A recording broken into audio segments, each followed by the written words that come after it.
বন্ধুগণ সবাইকে নমস্কার। আজকের আমি পাঙ্গাস মাছ কলা পাতায় ভাজবো। এটা আমাদের পুকুরের পাঙ্গাস। আমাদের পুকুরে ভ্যারাইটিস ধরনের মাছ আছে, মাঝে মধ্যে আমরা খাই। এখন তো আবার জল বেশি, তার জন্য সবসময় ধরা যায় না।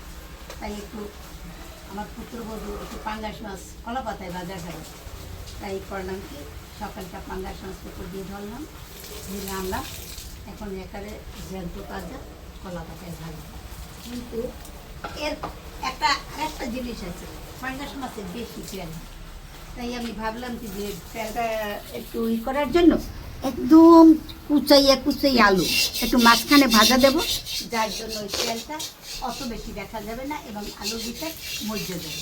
তাই পাশে দেবো একটু আলু ভাজি, গোল আলু, আর সঙ্গে ঝালালা মরিচ আছে, কারণ বেশি তেলালা মাছে একটু ঝাল না হইলে ভালো লাগে না। এরপরে কাঁচামরিচ আছে, এর ভিতরে মিশিয়ে কাঁচামরিচও ভাজা দেবো। এখন আমি শুরু করি, আপনারা দেখেন। আগে আমি মাছগুলি নিয়ে খেয়ে পাতায় সাজাবো, তারপর আমি চুলে আগুন ধরাবো। আপনারা দেখেন আমি কীভাবে কী কলা পাতা আগে রেডি করে রাখছি। এখন আমি মাছগুলি প্রথম দেবো হলুদের গুঁড়া দেবো। এই পাঙ্গাস মাছটাছে একটু লবণ, একটু মশলা বেশি লাগে। এখন দেব মরিচের গুঁড়া, মতো লবণ। এখন আমি মাছগুলি আস্তে ধীরে মেখে নেব। এখন দিয়ে দেবো মাছে একটু সরিষার তেল মাখার সময়, কারণ এইটার স্বাদ ভালো হয়। আর তার সঙ্গে কলা পাতা একটু তেল দিয়ে নেব। দেখেন মাছটা আমি কত সুন্দর করে মাখি, প্রত্যেকটা মাছে ময় মশলা সুন্দর করে সব মিশছে। কারণ যদি ভাজা মাছে ময় মশলা ভালো করে না মিশে তবে খাইতে স্বাদ লাগে না, মিষ্টি মিষ্টি লাগে। তাই মশলাটা আমি খুব সুন্দর করে মিশাইলাম। এখন আমি কলা পাতার তেলটা একটু তাড়িয়ে দিকে একটু সরালেছি করে দেবো। এখন আমি সুন্দর করে মাছগুলি সাজাবো।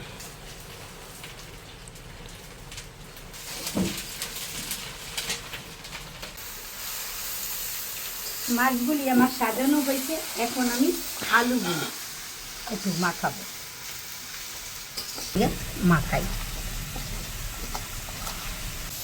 এখন আমি আলুগুলি খুব সুন্দর করে মাখছি, দেখেন যেমন কুচানো তেমন মাখি। এখন আমি আলুগুলি পাশে দিয়ে দেবো, যাতে করে এই মাছের তেলটা আমার আলুর ভিতরে ঢুকে।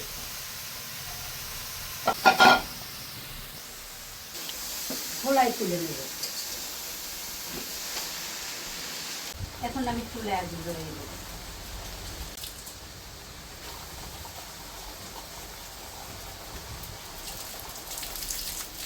চুলায় আগুন ধরেছে, এখন আমি মাছ সহ খোলাটা চুলে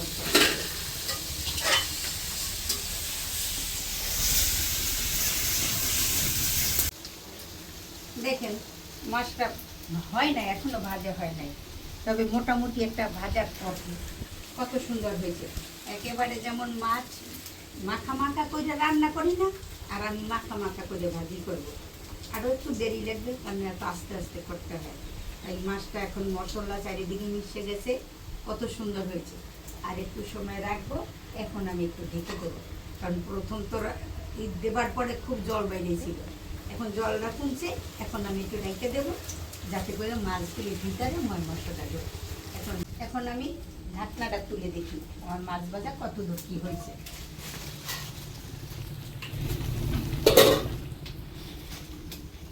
দেখি একটু। এখন আমি মাছটা নামিয়ে ফেলব। সুন্দর ভাজা হয়েছে। এখন আমি মাছটা নামিয়ে ফেলি। মাছ নামাইছি, এখন মাছটা ফিরিয়ে দেব।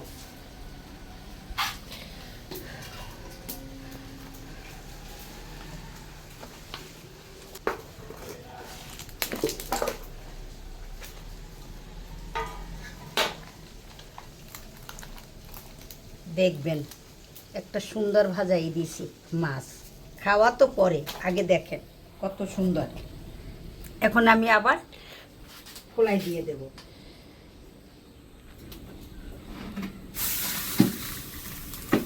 এখন দিয়ে দেব আবার একটু সরিষার তেল।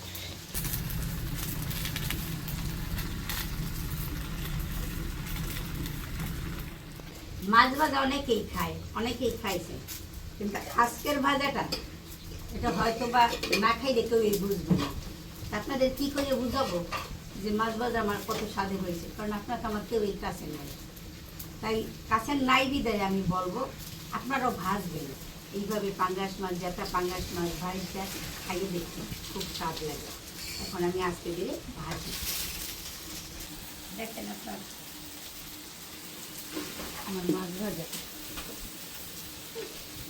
না খাইয়ে কি কেউ বোঝা যায় কি স্বাদ। আমার মাছ ভাজা হয়ে গেছে, এখন আমি নামাইয়ে দিই।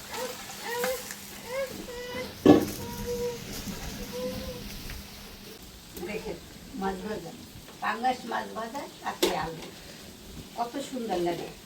ভাজাটাও তেমন হয়েছে। আপনারাও খাবেন, আপনারাও ভাজবেন। আর আমার ভাজাটা যদি আপনাদের ভালো লেগে থাকে তবে আপনারা লাইক করবেন, শেয়ার করবেন, কমেন্ট করবেন, সাবস্ক্রাইব করবেন।